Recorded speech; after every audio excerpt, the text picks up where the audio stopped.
Now, some new insights into the caregiving crisis in America.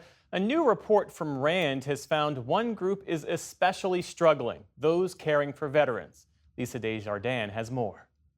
The national survey was commissioned by the nonpartisan Elizabeth Dole Foundation and conducted by the RAND Corporation.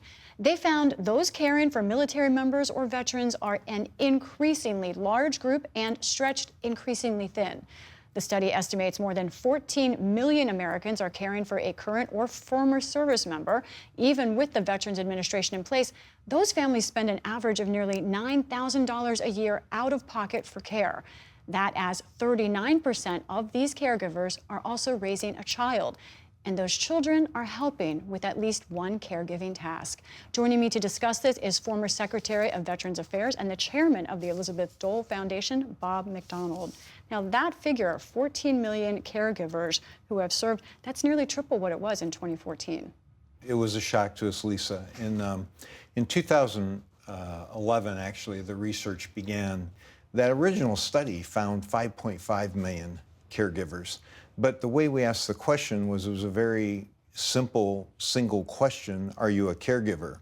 This study, the methodology was a little bit different, and we asked the questions of the behaviors of a caregiver. Are you bathing the person you care for? Are you supplying their medications? Are you taking them to doctors? And what we discovered was the real number is, as you said, 14.3 million, and it was shocking to us how big it was. In a way, it wasn't surprising because the population is aging. There has been some positive news in a sense because more service members are surviving battlefield trauma.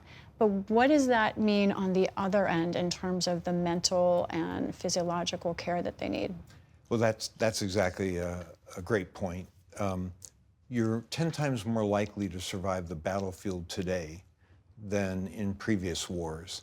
That means that we have more veterans with more grievous injuries, and that's what's requiring the caregiving. The need for caregiving has exploded, and unfortunately, a lot of the last war was injuries that dealt with brain injury, which is, mental health is something we know the least about. And as a result of that, many of these caregivers are dealing with what we call the unseen injuries of war.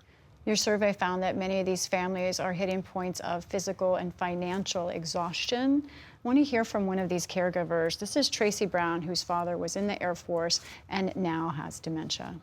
Fatigue, I'm going to put that at the top of the list. Also, just being able to continue to live my life and feeling like I totally lost my identity just to be able to care for my dad. And it's really, really difficult not being able to necessarily find reliable care or care that's going to be high quality.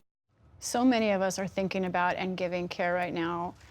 But what's different for military families, veteran caregivers, than the rest of us who are thinking about aging parents?